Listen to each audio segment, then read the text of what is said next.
Keilidh Cashell, thank you so much for joining me on the Beauty of Truth podcast. Thank you so much for having me. I'm so excited. It only took us 7 years to get here, all the back and forth, but we're here. Yeah, we dragged you from Monaghan. Yeah, you did. You got me here. Thank God. We got you here. I know. I actually really appreciate everybody who comes on, because anyone who I do get on always has a super busy schedule. So I do greatly appreciate it. And what was I going to say to you? We did drag you from Monaghan, and I was reading up about you, an interview you had done where you called yourself a little country pumpkin. That's me. And first of all, we just love to know how country pumpkin from Monaghan ends up being, with over 2 million followers on TikTok, 600k, from beauty influencer to counter makeup artist to owning Cash Beauty. How did we get here? It's a little bit of a long story. We've all the time in the world. Yeah, I grew up, I always say this, in the back arse of nowhere in Monaghan, like literally the tiniest, teeniest little town, where doing something like this is definitely not the norm. You know, I definitely remember whenever I said I wanted to do makeup, people were like, what is that? How can you make that as a job? I remember my parents saying that to me as well. Like, how can you make that a job? But that only spurred me on more, so it did. I suppose, God, going way back then, I was always interested in like art. That was always my thing. And it's funny when I look back now, I used to always draw faces. Like I'd never draw like trees and like plants and stuff like that. It was faces, or probably mostly like men I fancied, you know, like Ian Somerhalder and stuff like that. Oh, love that. Channing Tatum, like back then, who we were all obsessed with. But yeah, I guess it just translated then to me painting my face, and I started working on counter, posting my stuff online. People seem to like it, and now here we are. And you started off in England. Yeah, that was it. So I done a year's course in makeup, and then straight away I got working on counter. I always recommend it to any kind of makeup artist or anyone looking to get into makeup artistry is working on counter, because you get so many people coming in, like different skin tones, different skin types. Like I feel like that's when you really learn. Like it's all well and good learning in theory, like off a book, but actually like seeing different skin types in person, different textures, working with different products, like it makes such a difference, right? Yeah, this has come up a couple of times on this podcast where, you know, you might ask someone's advice, how to, you know, and from hairdressers to makeup artists, everything is, I think, the practical work, the hands-on, go and work on counter, make all the mistakes coming from a trainer background, a counter. Yeah. Absolutely. Yeah. I mean, I had done a course in LA makeup. I didn't actually finish it, didn't get the cert because I'd already gotten the job in Max. I was like, oh, fuck, I don't need it now. Yeah. I'm going to learn everything I need on counter. And yeah, it's definitely, it's my number one piece of advice for anyone who wants to be a makeup artist. Makes all the difference. And like that, you're learning off makeup artists as well, who's been in the industry years. Like I credit like everything I learned in the beginning all to the girls that I worked with on counter. Oh, 100%. Like it was the most exciting thing going around, be like, what you doing over there? What are you after doing with that? Or like you seen someone after doing an amazing makeover and you're like, here, tell me what exactly everything you use, or how did you do that? Like it was I loved it so much. It's such a great time on counter. Yeah, counter, like they're my fondest memories. Yeah. Life seemed so easy back then. It really did. It really did. We just went in, did makeup, and then everyone went out after work and got drunk. It was great. The dream. But so obviously we're talking, you must be 10 years off counter in and around that time? No, so I'm 26 now. So I started on counter when I was like 19. Oh, okay. So less. Yeah. I'm like, how many? Oh my God, brain not working. Right. We'll call it 6 to 8 years. There we go. 6 to 8 years. But what were you like then? Like what? Because I want to know a little bit. And I think because you are so consumer facing, fan facing, we actually see a lot of you. But I suppose we see a lot of you from an artistic point of view. Like I don't need to ask you, like, are you creative and artistic? We know that by what we see online. But what is it? What's the type of personality behind that to get you to where you are now? Because I think that's when people are, you know, people who are listening will be, you know, maybe young girls who want to be makeup artists, or people who want to be influencers, or who are just inspired in general. It might not even be in beauty, but just by your growth. And I suppose it's always, but what's the personality type? What did you do, you know, to get there? Oh God. Well, I always say you have to be a little bit mad, I feel like, to be in this industry. Looking back, I think it's funny. People ask me a lot. They're like, "How are you so confident?" I'm like, I think it's delusional. Yeah, I think I'm actually delusional. Yeah, I don't know. I just think, like back, even still now, there's nothing like I feel like I couldn't do. Do you know, if I set my mind to something, I always just kind of had that mentality. Or if someone tells me I can't do something, that'll make me want to do it even more. Do you know, that kind of way? I think back then, like whenever I first started doing makeup, I didn't have this idea that, oh, if I keep posting, I'm going to get this and I want to get that, or I want to work towards this. Like online wasn't a job back then. Like Instagram was only beginning. Very true, yeah. Yeah, I think for me, genuinely, it was just having such a love for makeup and creating. And I think the whole thing that it boils down to where my passion comes from is from helping people. Like I love creating a video tutorial or working on counter and, you know, putting a lipstick on somebody that they're obsessed with, or creating a tutorial and people being like, that has changed my makeup game. And now creating products that make people feel like ridiculous, like good, you know, that kind of way. Like that's where I feel like it all stems from. And I think just really having the confidence to be able to be like, I can do that. Or delusion, whatever. Or delusion. But works. Yeah. Love that. And when you say you have to be a bit mad, yeah, what do you mean by that, to break that down? Like I said, I think just delusional. I think to think like there's nothing I can't do, or why can't I do that, or absolutely go for it. Like if something scares you, I think that's also me as well. If something I've never let something that's made me feel nervous stop me from doing it. Like it's almost been the thing where I've been like, I need to do that more. Okay. Does that make sense? Yeah. So would you say when it comes to other people's opinions, you know, when you're on counter, that's something that's never bothered you? No. Now, I do think to be in this industry, you really have to, there's like a balance of it, right? Like, so one day I could wake up and someone could say something horrible. And I'm like, it is. Like, it could have really affect me. But then the next day I could be like, I don't give a shit. Do you know that way? Again, I think I've just always been that type of person. I always say if it's nothing that anyone has ever had the balls to say to my face, or they've never said it, my friends or family who know me have never said it to me, then I don't care. Do you know that way? There's a difference between constructive criticism and then people just kind of giving hate or wanting to bring you down. I also feel like someone could insult me to my face and I probably wouldn't even realise as well. Like I feel like I would just completely brush it off. You're on your Keilidh cloud. You're like, I'm in Keilidh land. Yeah, I always say Keilidh this. land, yeah. That's what I mean by a bit mad. I'm just living in my own world. It's great over here. Everybody should come live with me. Like that. I'm just like up here living in. I'm like a fairy. That's how my friends would call me. Definitely. And where did that come from? I don't know. I think I've just always. Like, you know, like what was your childhood like? What were your parents like? Where does that? Because I just know that, and from doing this now, you know, over the past couple of years, when you talk to people, like we all have those traits of like. So, for example, I always have the need to do really well. I don't like doing things and being okay at them, and I've been like that because my mom was quite a pusher, Katie. Yeah, she was a pusher. She was a pusher.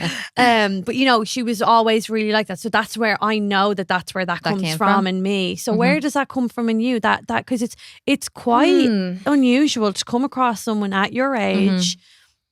And it does show why you've been. Now, that's what I mean about knowing where the success comes from, because I think that we live in a world, you know, now with social media, that people are actually quite obsessed with what people think.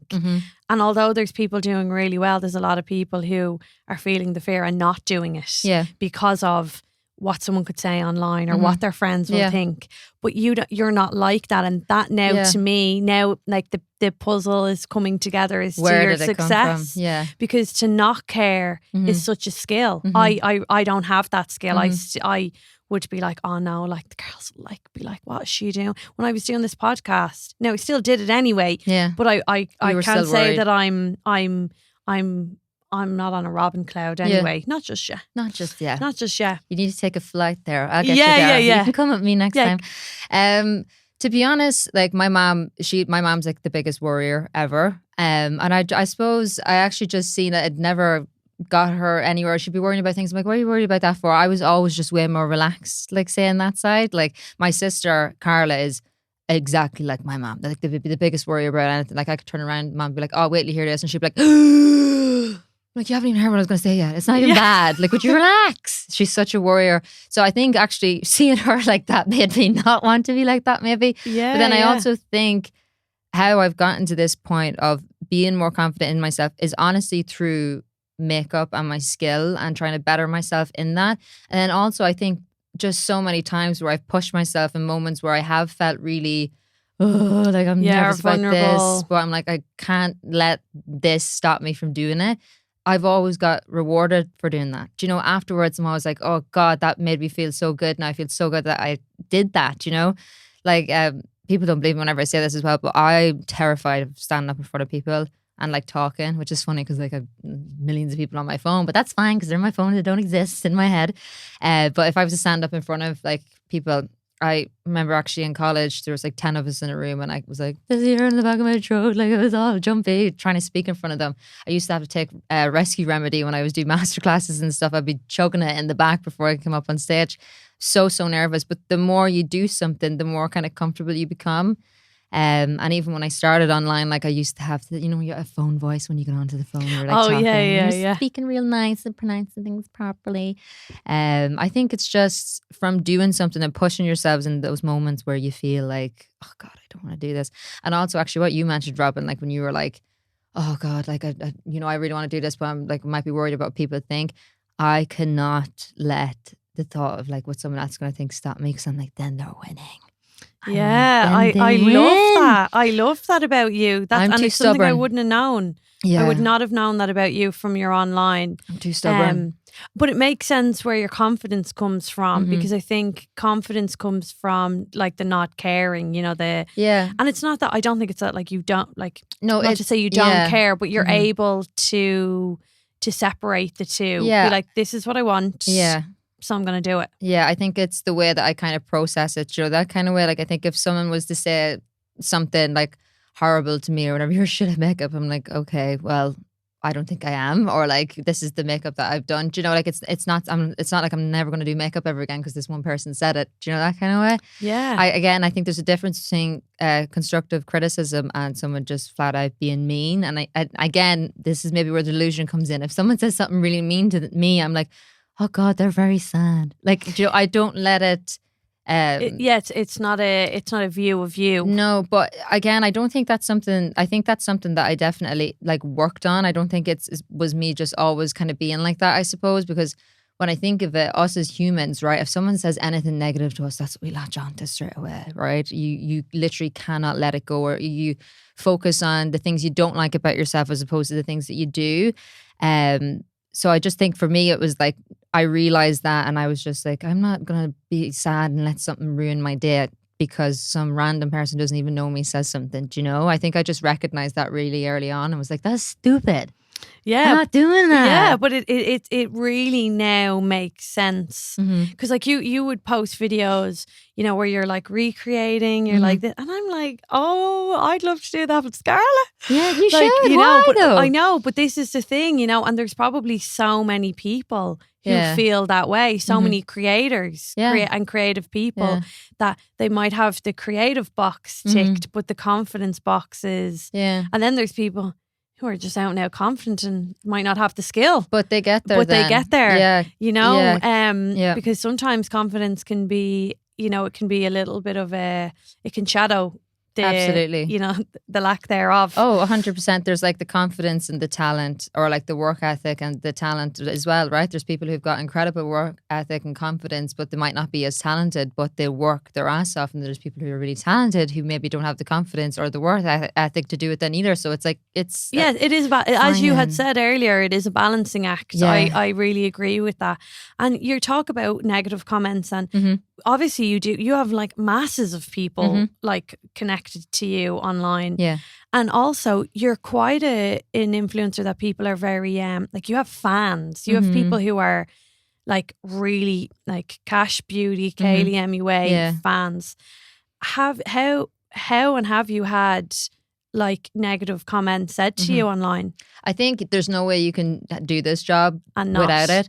I definitely have, but I've been very, very lucky. Like, I've got the best people in the world. I always say this, but I genuinely mean it. And I think it's because, again, what I put out there is mainly makeup. Like, it's mostly makeup that I post about. You know, I'm not so much like as lifestyle as much as other influencers where people could have more of an opinion, I suppose. Yeah, you open yourself up, I think, a bit more when you go into the lifestyle category, don't you? Absolutely, yeah, because then people can judge you for the chicken you're making, you know, that kind of I'm like, they can judge you for anything. Wouldn't put that much salt on that now, Mary. What's that about? Like, whereas I don't really get that, so I think that's why. But I really do have the best people following me. Like, I've been very, very, very blessed. mess. But then in saying that, if there was any hate that I got, like I actually can't even remember it, because if I see something coming in, I just delete it straight away. Because you know, sometimes you like, if you look at something, or have you ever gotten a text message that you're like, oh my God, that has rattled me now, and you just keep looking at it and you're like getting annoyed by it, delete it. Then you can't look at it anymore. Do you know that kind of way? I just think out of sight, out of mind. I forget that even happened. I'm so understanding your zenness after this. I'm like, I need a Keilidh Cloud now. This is it. You do. I do. Because you were, I suppose, how to say, you were involved in 2021 in a controversy online with another Irish brand. And for me, with that controversy, I think, without naming other brands, what was so clear after that was that whatever about what had actually happened, but it was the Keilidh clang that came. Oh, it was crazy. Oh, it was insane. And I think it was a real, don't get me wrong, it was a real testament to you and the brand that you're building.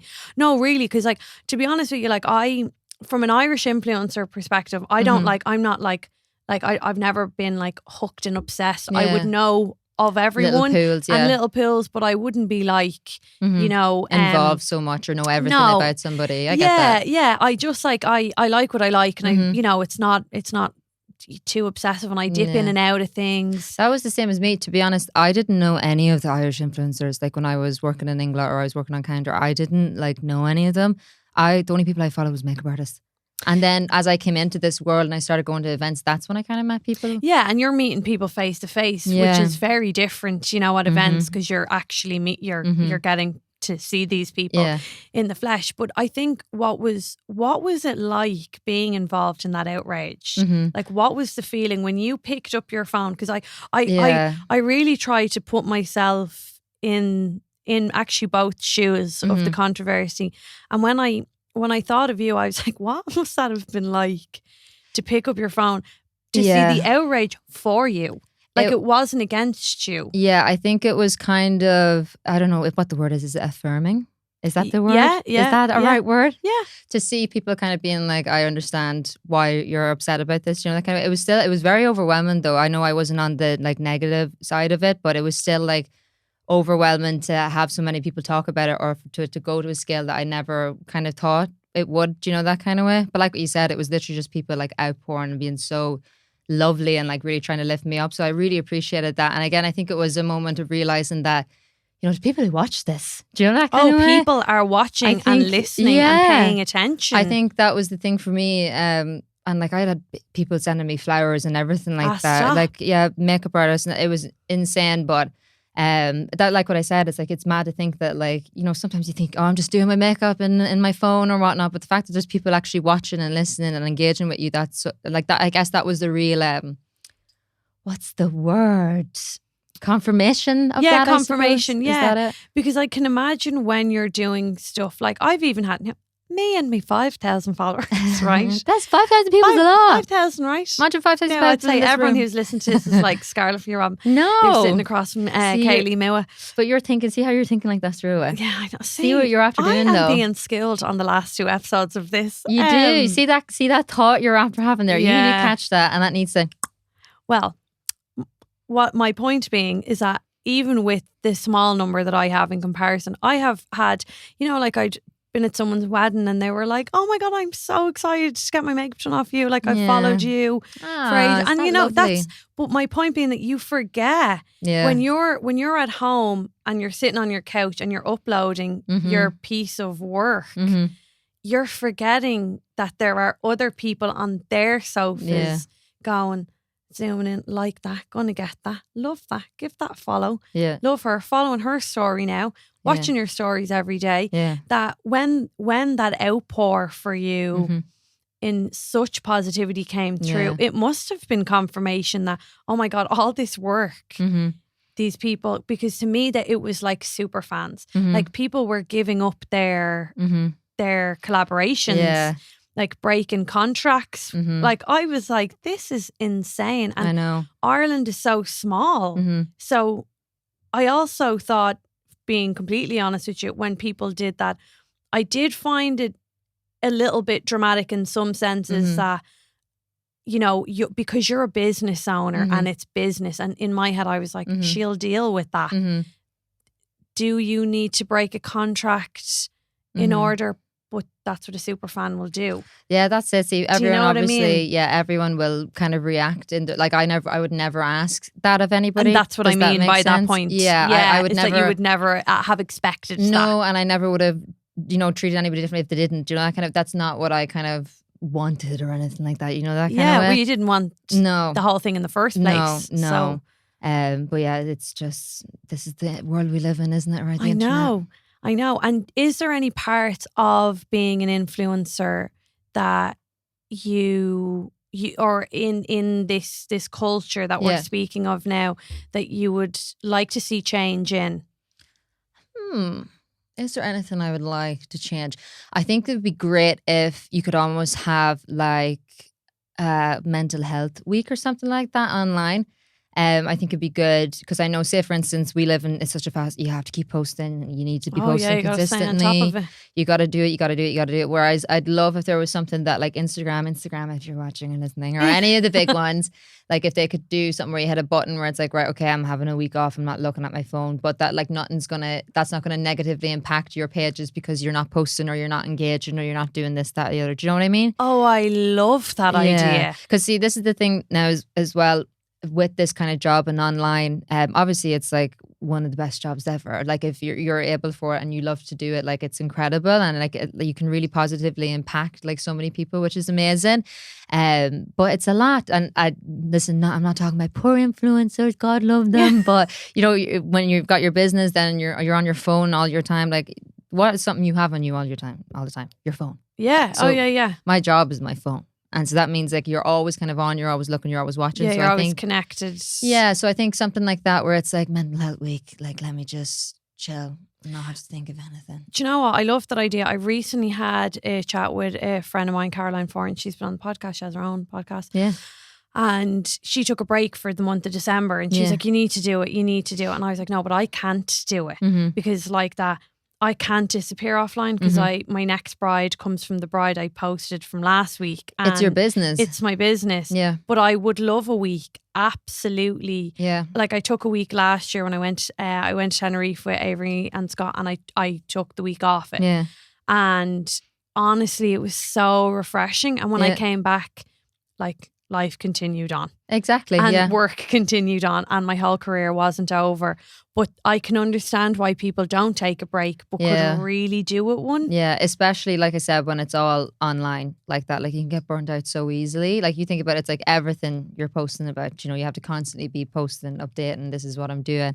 Like anything that I'm doing, like this isn't me just filming a podcast, this is me now posting that on my stories, telling people what I was doing today. Like, do you know that kind of way? This is the water I'm drinking, do you know? Like that's how kind of how it goes. Now I enjoy sharing those things. So again, it's not like, oh, poor me or anything like that.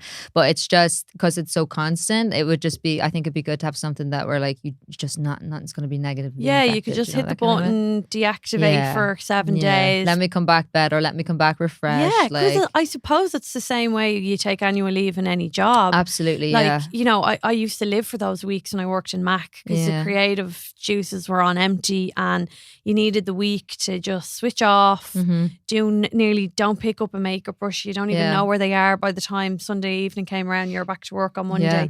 It is the same thing. So I actually think that's a brilliant idea. So yes, Instagram, if you're listening to the Beauty of Truth podcast, please. And in terms of creating, so we talked a little bit about this beforehand. Like, tell us what goes into it. Because we could see 30 seconds. Now I know, and this is why I don't do a lot of it, because I know the time that goes into it. It's a and lot. I know it's rewarding, don't get me wrong. Absolutely. I've done a couple of, you know, the odd things, and like, you know, they get a couple of 100 likes and you're like deadly, like, you know, hope. And I had, you know, even people come in then for a makeup point and be like, oh, I want what you did in that video, and you know, that's all really positive. It's very time consuming. So tell us in detail what energies it takes. What do you know what it is? I enjoy every single aspect of it though. So say if one part of it's missing, then I'm like, I can't give everything to it then because I don't feel like I'm creatively in it. So say like the first thing is coming up with the ideas that you want to do. I get so excited by that. If I come up with an idea that I'm like, oh my God, I love that, I can't wait to do it. That's what's going to spur me on to sit down for 12 hours in my room and to do this makeup look. I need to be so excited about it. So it's like coming up with the idea first. I have a little notebook, or the remarkable thing that I was talking about. It's like a notebook all in one, loads of notebooks in one. Like a digital notebook. Yeah, you're much better than me. I have one and I can't even describe it. But yeah, so I sit down, I have to plan out everything. So I'll be like, right, I need to get a picture for this. I need to get 7 TikToks. Say 3 of them are going to be transitions. One of them's going to be a tutorial. One of them's going to be a transition through tutorial. So I need to list out each point of my makeup that I'm going to do a different transition. When does the video cut off? Like if you've seen it, it's like a massive page and I have to follow this like step by step, otherwise I'm going to forget. So that takes longer even as well. So when people, that's before you even pick up a brush. Yeah, so say a look that could take me like an hour is going to take me 3 hours almost, because I'm like filming in between. You obviously have to do all your research then to be like, what's the trend in TikTok sounds? What's the trend in sounds on Reels? Or like, if I sit down, I'm trying to get the most content possible. And I always say this, if I'm doing a boring look, which is just like a plain makeup look, say if I'm testing out new products for cash, or I have to do something where I'm like, right, I have to do a boring look today. I'm like, right, what all videos can I get out of it? So I'm like, there's my skin. Is there any new trends on skin that I can do? What about eyes? Is there like someone's, like a celebrity's makeup that I could like replicate? That could be a separate video. Then when I'm done my makeup, is there something I can do with Darren? Or is there like a fun trend in that way that I can do? I'm trying to think of the most content possible that I can from get. nearly one sitting, we'll say. Yeah, because now that I have my own brand, obviously that takes up like so much time, of course. So I want it to be the best they can be. So like influencing and content creating, that was a full-time job in itself before I had my brand. So now it's like trying to juggle and balance everything. Yes. Yeah. Because it is so time consuming. Absolutely. Like, I mean, even I follow, she's an English influencer on TikTok, like makeup, Holly Murray. She's like 8.2 million. What? Yeah.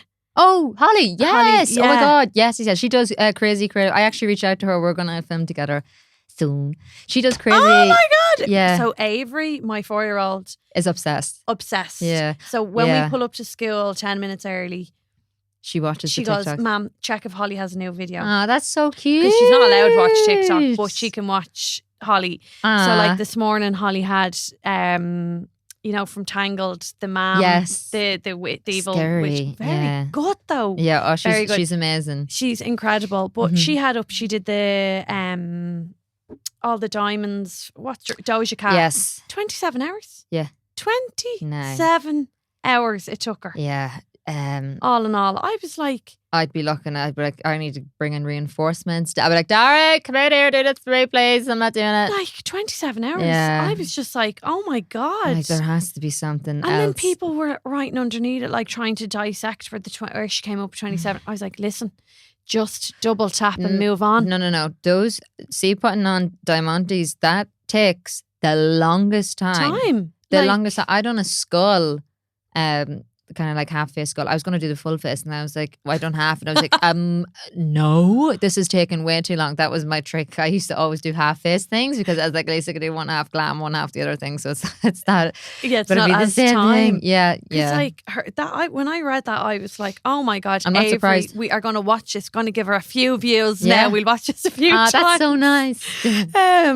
But yeah, like it's super time consuming. So let's talk about Cash Beauty. Yes. How does one go from being a beauty influencer? Because there are so many brands now that have come from influencers. Absolutely. How does it happen? So it's actually funny. It was my manager and a really good friend. They came to me and they were like, well, do you want to start up your own brand? I was like, I don't know if I'm ready yet or whatever. Or like, and what's stopping you? I actually couldn't give them a reason as to why I couldn't do it. So I was like, well, there's my reason then. There's no reason not to. We got very lucky. It was literally just before like the pandemic hit, so we were able to go out. It was 2019, wasn't it? Yeah, literally just beforehand. So we were able to go out and visit the labs and everything, which was crazy. People knew I was on. I think it was like 11 flights in 5 days, and like I trains. Actually remember that. Yeah, and everything in between. But it was funny because I didn't post that until afterwards. I was way off on the other side of the world, and no one even knew because I was hiding it all online. But yeah. There was too much noise happening actually at that time because I had just released a palette with Morphe too. It was a great week for me. Yeah, my God. Fine, I'd start my brand, but also just doing something with Morphe as well. No biggie. But yeah, it was amazing to actually get to see all the factories in person and kind of see how it's all done. We had to go into these big, massive like containers and get like sprayed with stuff, obviously, so there's no contamination and stuff like that in the labs. But it was really, really good. I think you can hire people that kind of goes out and does that work for you, but I really wanted to see it in person. And it was probably one of the best experiences I've ever done as well. I felt like I learned way more then, and I feel like you can get a lot more done and really get across what you're looking to do by doing things in person. You know yourself. Yeah, for formulas and everything. Yeah, or being able to test everything straight away. It was incredible. But yeah, I think, and again, while I was over there, I was so inspired by everything that I was seeing. I was like drawing out and sketching out everything for the brand that I wanted, and just how I could kind of really see it. But to be honest, I'd say probably the biggest thing with starting a brand is you learn so much just by doing it. Like there's so much that has happened that I probably would have never known, because I'm not a businesswoman. Okay, I hold my hands up to this. So I am a creative person. Like if I wasn't having my own makeup brand, like I wouldn't be doing. Do you know? Like I never done business in school. I didn't do business in college. Like my like job on this earth, I feel like, is to create. But it's through creating that I was able to create, obviously, my own brand. But it's that kind of side of it that I like to focus on, I guess. But I've learned so much from doing it. So many fun, exciting things. Yeah, it's great. It's very time consuming, though. I will say that, probably a lot more than what people expect. Oh yeah, I can imagine, because once something launches, you're on to the next thing. It never. Oh, I can't It tell never you. stops. I could launch something and I'd be like, oh yeah, this is amazing. So when's the next one? I'm like, are you for real? Yeah. I literally just like, can we enjoy this first? Oh, I can imagine. Well, I'm that person. I'm like, this is fab. Wonder what else now should bring out this year. Yeah. Yeah, it's definitely that. We talked a little bit about before we started recording. Yeah. When you were away at the labs. Yeah. What was that experience like in terms of seeing where product comes from, other brands? Yeah, it's so interesting because you can see there's like obviously smaller labs and then there's bigger labs. Like some of the biggest labs in the world produce like makeup for like all the big brands. Do you know that kind of way? Like there's a few brands that would get like a few things made. Now I know obviously each brand has like different labs. So say like one lab might be really good at skin and the other lab might be good at like eyeliners and stuff. But there definitely is crossovers. But I find it interesting now when I see brands come out with products, because say there was like a foundation that's released and then like a month later the exact same foundation is released almost by another brand, and like they obviously got it made in the same lab and they're kind of just packaging it differently. So shopping must not be as fun for you. Yeah, I dissect everything now. I really do. I'd say so. Yeah, I can see things, or I do find it interesting. Say if someone's like, a brand comes out with something and a month later another brand does, and then someone's like, oh, you copied them, and I was like, there's a month in between them, so that would have been going on ages behind the scenes, but it's probably that the lab owns that formula and then they can sell it. Okay. So say like there's a few different ways. So a lab can like have their own formulas and products that they're working on that they really like, and then say like companies can come in and kind of tweak them and do little things and add or whatever to them, or else you can come in and start your whole brand new thing from scratch. There's like both ways that it can kind of be done. But yeah, it's funny when you see it. Yeah, I can. When you see foundations, or do you never notice that? Say like it seems, oh, everyone's coming out with foundations right now. And I'm like, that's, yes. Yeah. Or like everyone's coming out with this right now. And I'm like, what? And it's that kind of vibe. Yeah. And I think it's why, like, I would have been not involved in product development in Mac at all, but I was on a product testing panel. Yes. So before anything was released, like nearly 24 months before it was released to 12, kind of between 12 and 24 months, I would have been sent stuff on the product testing team. Mm-hmm. And it's so funny because Mac is not made out there, and then other brands, you know, but it is funny when you see influencer brands bring out some of the same products. But it's funny because with Cash, I feel like it's an identity of you yourself and Sculpted. I'll hold my hands up, they're the only two influencer brands I've bought from, and I've bought from the Scottish, Jamie. I bought eye pencils. Yeah, I've only bought from Cash and Sculpted. That's so nice to hear. They're great brands, so they even put me in with that is like incredible. And do you feel the competition you don't feel it? No. See, again, I'm not that person. I really amn't. I just feel like there's so much space for everybody. like, this is the thing, right? Jealousy is obviously like a very negative thing, but it can also be a positive thing. If you're jealous It can of be something, a driver, yeah. well, it's telling you, okay, I want that. And I suppose I've never looked at somebody and been like, oh, they have that and I don't have that. I'm kind of like, okay, well, they obviously worked hard for it. I'm going to need to work hard for that. Do you know? I look at people like that and I'm like, I'm inspired by them. Do you know? I feel like any woman in business doing that is so inspiring. And like I said, it's a drive to kind of push you and be like, oh my God, they're after doing that. That means I can do it too. Do you know? I've never looked at it as like, they done that, now I can't do that. Do you know what I mean? Yeah, I do. And I think sometimes I do that. So I go, I recently was talking to another artist and they're doing something really cool that's coming very soon. And I was like, oh, me and Dan have talked about me doing that.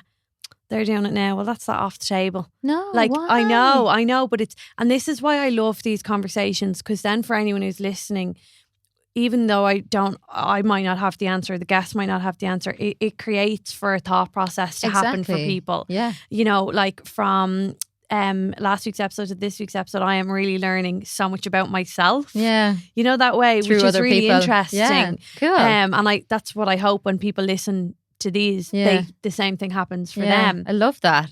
Because I do find it fascinating that you're not, that you don't feel, because I always would have imagined, and I think we all, like in our, you know, scrolling and looking at all the influencers, would assume there would be this, even a healthy level of competition.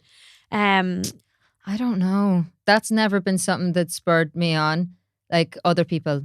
That's not really something that, like, I just feel like I've always been in my own lane, or the things that I want to do is because I want to do them. Does that make sense? Yeah, absolutely. It's a great way, I think, to be. Yeah, because again, influencing wasn't a thing whenever I first started out. Like, it wasn't a big thing. Well, it wasn't a job. No, it wasn't something that I was like, I need to do this because I can see someone else doing that, so I need to. Does that make sense? It's kind of, I suppose, I know what I want, or envision things that I think could happen. Definitely, if I see someone doing something cool or they get invited somewhere cool, I'm like, oh my God, I'd love to do that, or whatever. Do you know? I'm a really big believer in the law of like attraction. I don't know if you were too. But that is so funny, because last week's guest was about that talked as well. about the law of attraction. I don't need to explain it too much though. But yeah, I just really believe that, like, if you put positive thoughts out there, you'll get positive thoughts back. There's been so many things that's happened to me that I've just like said something, and next thing you know, it's like, that's unbelievable. Like the Morphe thing, for example. I remember being on stage and people asking me like, oh, who's a brand you'd always like to work with? Like, this is way back when. And always I said, oh, well, Morphe would be really cool. Obviously, you know, like, but they're like the biggest brand in the world, like online at the moment. So I was like, that's never going to happen. And lo and behold, they asked me, this little country bumpkin, from Monaghan, to be the one of the faces of it. This is what, like, that doesn't happen. Do you know, like, that's crazy that even exists in my mind. Do you know, that kind of way? Yeah. I just think it's very powerful. I think if you just keep working towards something, like getting your confidence in it and being positive and like that, not wishing ill on other people, or realizing that work has gone into that. And I think I'm a big believer as well that everything happens for a reason. So if it doesn't go my way, I'm meant to be doing something else. Again, I've had so many, like, I don't know what the word is, well, examples of that in my life, that's what's given me confidence in that. Do you know? Like, even actually when I was in college, I spent my whole last year of school doing up this massive portfolio because I wanted to get into an art college to do like theatrical makeup and stuff, and I didn't get enough points. But I don't ever remember being like really sad about it, or being like, oh no, that means I'm not going to be a makeup artist. It was like, right, on to the next thing then. So yeah, I was very like that when I got made redundant from Mac. I always bring it back to that point, because whenever I tell, you know, I'd be, and then I got made redundant, and everyone goes, oh, yeah, and I'm like, oh no, it was great for you. It was great. Like the timing was really bad because I was buying a house, but I got my house anyway, so technically it wasn't. So there's no point in you stressing. There was no point, and it led me to here I am now. You know, you know, technically interviewing someone that like I've followed for years. Yeah. Last week had an incredible conversation with another incredible woman. Like, this is it. You know, so I also firmly believe that, like, if that hasn't gone that way, it's because better things are coming. As long as you feel that way in the moment, though, because I think if you if, let's say, for example, we use a redundancy, if I had gone, oh, fuck it, my career is over, I'm not doing screwed, it, I'm not doing that. Yeah. Well, then your trajectory has changed again. Yeah. Because your mindset is. But that's your mindset is the reason why you're here. You didn't think, oh God, this is dead now for me. I don't want to do anything else. You thought, right, okay, on to the next thing. And now this is it. Look what came from that. Like you having the confidence in yourself and being like, no, I can do this. Or I really wanted to, like, now I have the time to do it. Yeah. You know? And do you see there being a time frame on being an influencer?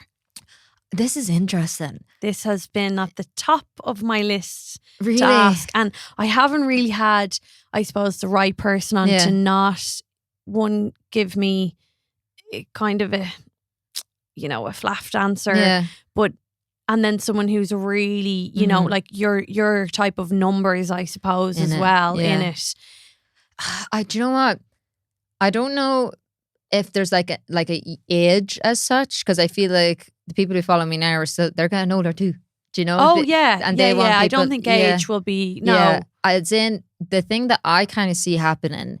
I feel like everyone is going to be posting like an influencer.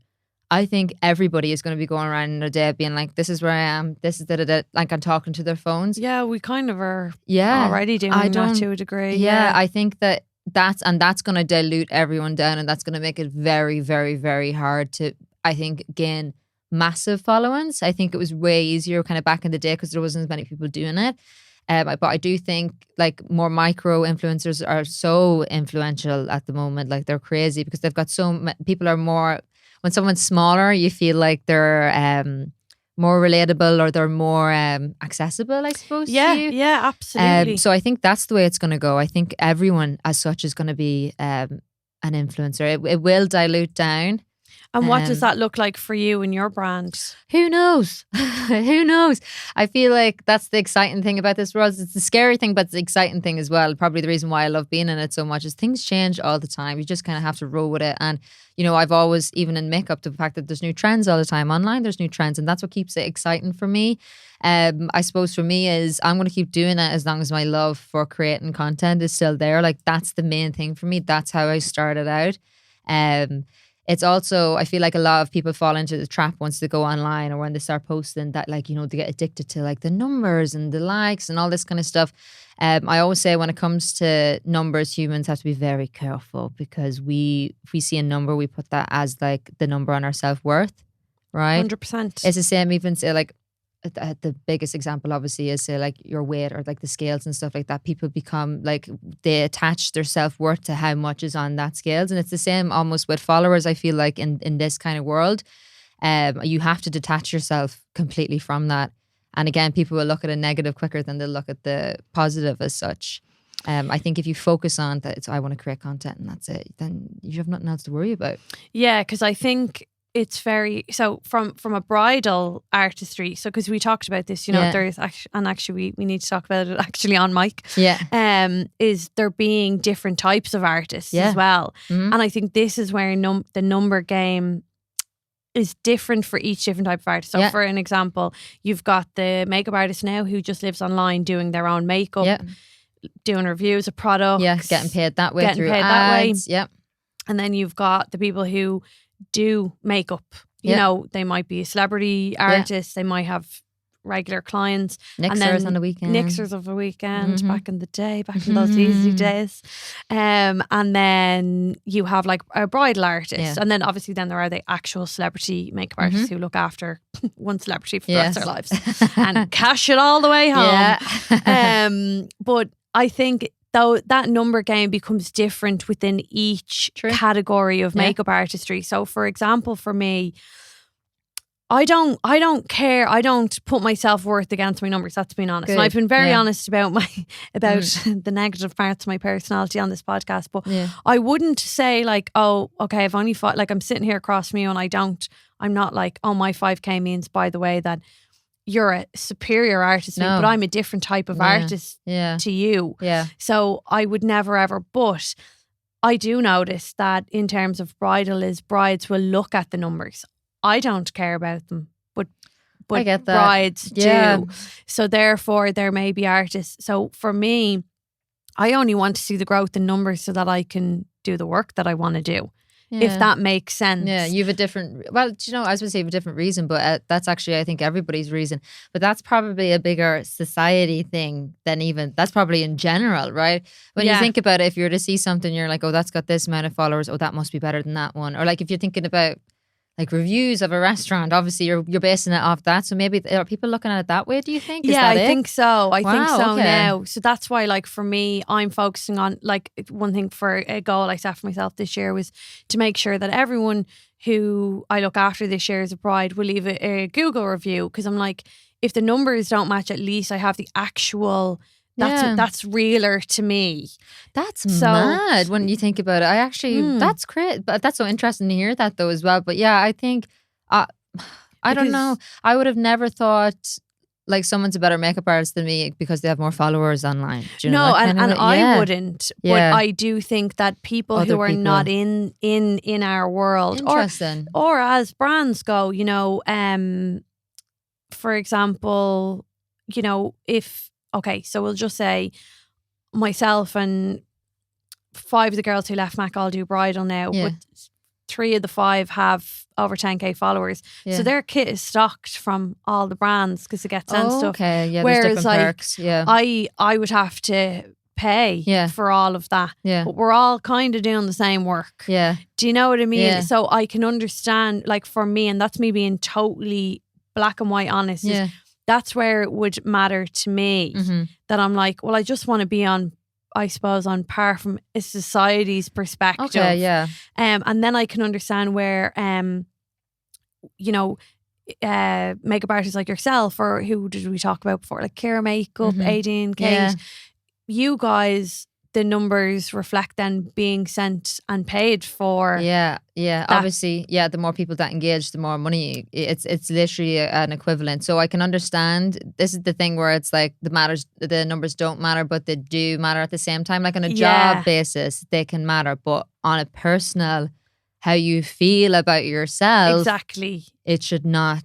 It shouldn't be related at all. Yeah, but it's just it's an interesting, because it is a little bit of a minefield when it comes to the numbers and social media and how people put a number on themselves. Absolutely. For different reasons. Yeah. Do you know that way? Yeah. But I am in total agreement with you. As I said, it wouldn't, like, I don't go to bed at night and think like 25k followers. I'm shit at makeup. Someone unfollowed me. Yeah, no, couldn't give a shit about any of that. No. But from the other sides that I explained, that's why I would, so I can understand. There's different like perks and whatnot to it. But then it's funny because it's almost like, I feel like in this world, the more perks that you get, also the more negatives can come with it then as well. Do you know that kind of way? Absolutely. I think people think, excuse me, that you're fair game.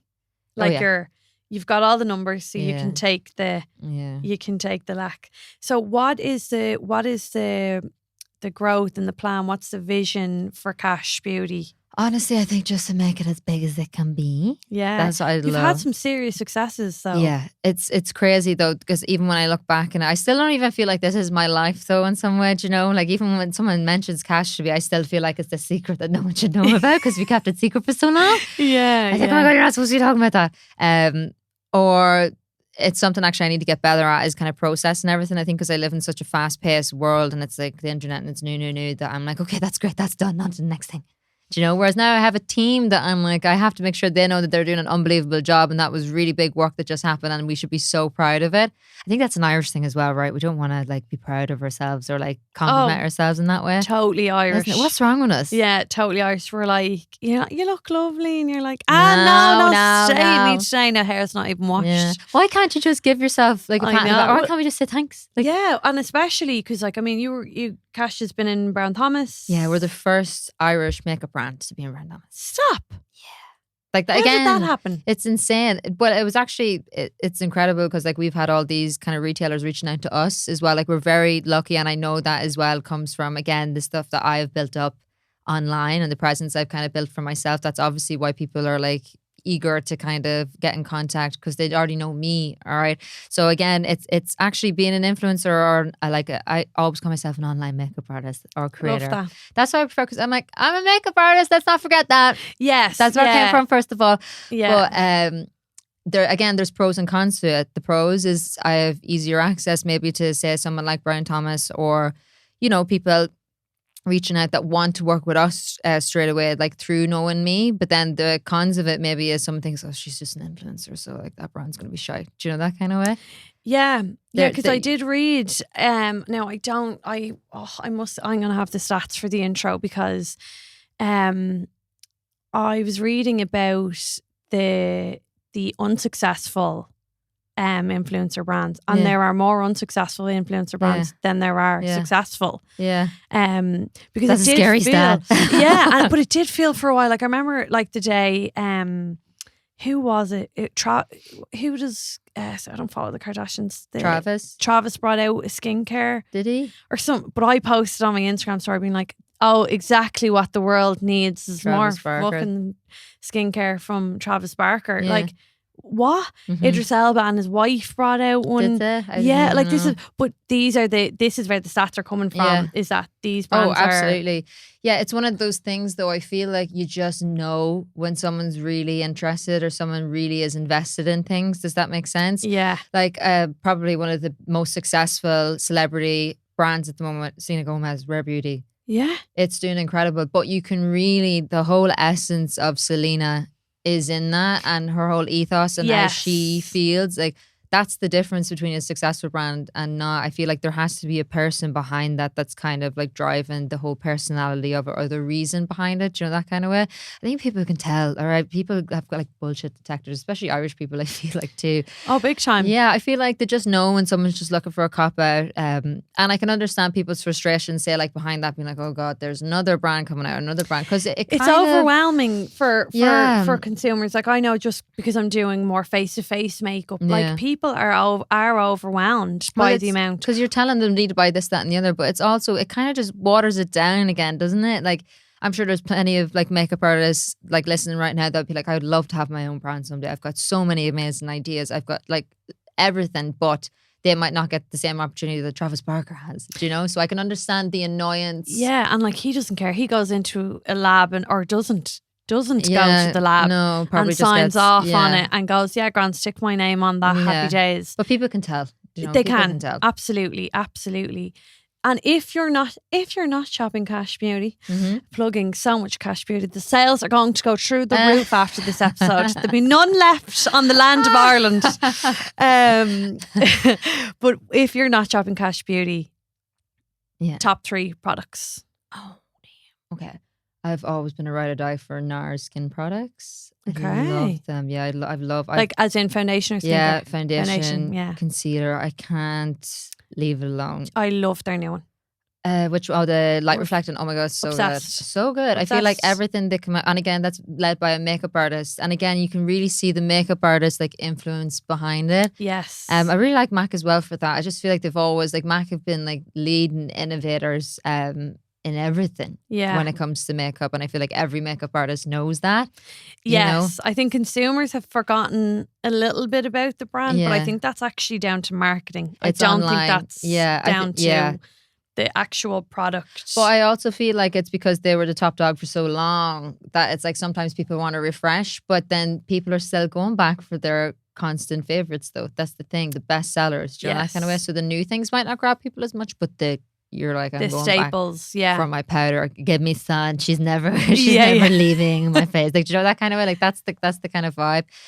Charlotte Tilbury as well is obviously like massive at the moment too. I know she's coming out with loads and loads of different products. I feel like she is the brand at the moment. Like she is, isn't she? Like everything. But it's so interesting. I find Charlotte Tilbury very, very interesting because when I was in college.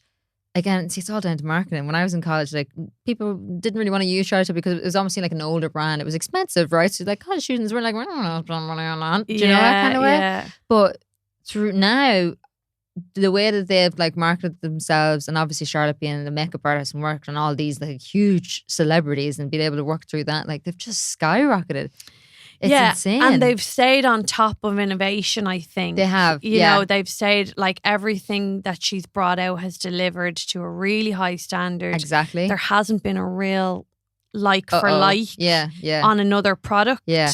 Like people are bringing them out after like Elf with the flawless filter. Yeah. You know, don't get me wrong, the Elf one is actually fab as well. It's interesting about dupes, right? Yeah. Because I feel very kind of conflicted on it. I think it's because I have my own like brand now. Yeah. That it's kind of hard. Obviously, it's like there's only so many products that you can come out with in the world until the labs come up with different things, or like you come up with something like completely different. I know people love dupes because it's like you can get another product, but it's a lot more affordable for people, which obviously is amazing. But then on the other side, it's like, what's the line? Because if someone I'm a snob. Okay, so like I'll only buy, like I know that Elf does the same. You still want Charlotte Tilbury? I'll buy the Tilbury. But that's what I mean. But then there's people who are like, no, I'm not spending money on that. And I get that. Yeah, I get that. But then when does the line cross? Because then when it's a small brand and say like a larger brand has ripped off a smaller brand, then people don't like that. Yes. Do you know? I'm like, what's the cross? Where's the crossover? Where is that line of like what's like, I suppose, like ethically okay. Yeah. Because if Tilbury copied Elf's primer, that I love actually and have in my kit, the putty primer, is it? Yeah, is that what it's called? Pink. Yeah, putty. Love it. Yeah, love it. I see. I'm not cool. I am not an influencer. I'm not on it. I'm like, I buy that. I love it and I use it. And thank God I don't have to speak about these things. I'd be like, the pink one. The pink one. This is what hashtag ad. I only know this from people as well, from seeing people using it online. Isn't it funny? Yeah, I love it though. But yeah, I'd be a bit of a snob now. Like but then there are brands that are really affordable, that are really good, Yeah, like I cannot live now without Tint and Glow from Amy Connolly. Yeah, like Tint and Glow. I am saying that. Yeah. Thank God I got that one right. Yeah, it's a foundation, right? Or it's like an enhancer kind of. Yes, absolutely. That's what I'm wearing now. It's gorgeous. With my skin glaze from Cash Beauty. Of course you are. And my rose quartz blusher from Cash Beauty. No wonder you look so beautiful. Mixed with sweat because I'm warm now. Love it. Things we love to see. Yes, love it. Isn't that incredible though? There's so many Irish, because it's International Women's Day. Tomorrow. Oh God. It is tomorrow. We've been talking about it for a while, so I was like, but we reached out to. Oh well, obviously this is going to be afterwards. Yeah, but so it's okay. So for International Women's Day, we reached out to. I want to reach out to fellow Irish women-owned businesses and like from loads of different categories and stuff like that. We're doing a big giveaway, but it was so incredible for me to see just how many there was. Like they're killing it, and there's nothing I love more than that. Like I just think it's so inspiring and. It's interesting because even though Ireland's so small, businesses can really thrive because Irish people love shopping Irish. Oh yeah, especially after COVID. Yeah, like especially we did before anyway. We would have been, I think, like okay, but no, definitely 100%. Like I would be very much about that. Like the past sponsor for the podcast was an Irish skincare brand. Yeah. And they are doing incredible. Iha Apothecary, like their stuff's amazing. Yeah. You know, and I was so happy to have them on board because they were an Irish brand, you know, that way. People love it. And it's funny because people say Irish people are very begrudging, which they can be. I don't know what the reason is, but then they're also the most they get when they get behind somebody. Yeah, but you know what I think it is, right? So I think that we all just love like a little moan. I don't actually think we're like really begrudging. Like sometimes you see someone and they post and you're like, look at her thing, she's massive. And then 10 minutes later over the same cup of tea, you'd be like, no, I have to say, but it is massive. Yeah, it is gorgeous, like that's the way we go on. Yeah. I don't actually, true, it is. When you sit down for a cup of tea with your girlfriends and you're all talking and you go, yeah, and like you're one, oh my God, and she's got like 10k followers now because she did that one video. Yeah. And then later on you screenshot something and you go, she's actually stunning, isn't she? And that, I might buy that now actually. It's almost like giving out for sake, giving out, It's just the way we are. It's just the way we were born and bred. Me and my ma used to sit and watch stuff like Expose and like dissect the 30 minutes of Expose just for the crack. Yeah. Like loved everything, loved it, great. But just you up the women, but like so funny, it's just how we are. I think. What is it? Like, I don't know. But even our humor, like whenever like I done a video as well where it was like talking about like misconceptions about being Irish, and it was like our humor just goes over people's head. But it was because we're slagging people, like we're taking the piss or we're messing, and it's like do you like me? I'm like, oh, if I'm taking the piss out of me, it's like you more. Yeah, we're actually practically family now. Yeah, exactly. No, I know, it's so funny. So as a parting piece of advice for anybody, just in general, where you are in your life now with the brand, Okay. the online makeup artistry that's going on, just a parting piece of advice for anybody in the world. We're post-COVID. Yeah. That would inspire someone. It could be even something that's happened to you recently. Yeah. I would say look after yourself. I think all of us can say that, especially after coming out of COVID. I think we all learned an awful lot. The world kind of slowed down. You kind of learned what was important and kind of what wasn't. I'd say the biggest challenge for me that I have to find in my own life right now is balance. Like I said, having a brand, Keilidh MUA, but then Keilidh as well in between that. Yeah. So I think just making sure that you're spending time on yourself, and we often forget about ourselves as well, I feel like, right? Or like I'd be like, if someone wants me to do something, I'd be like, yeah, that's no problem, but then forget about almost the stuff that you have to do for yourself too. So I think it's like putting yourself first. Sometimes it doesn't mean you're like a selfish person or whatever. It's, you have to look, I'm not going to be able to be the best brand owner or the best Keilidh MUA content creator if I'm not looking after me first. I think that's probably the biggest thing, is just to look after yourself and really, like I said, put yourself first, and then don't let anyone stop you from doing anything either. Oh yeah. Oh, after this episode, you've put a rocket up my arse anyway, Great. Keilidh. That's what I Thanks so want. much. Thank you for joining me on the Beauty of Truth today. Thank you for having me. This is great. Yeah, it was brilliant. Yeah, I really Thanks enjoyed it. so much.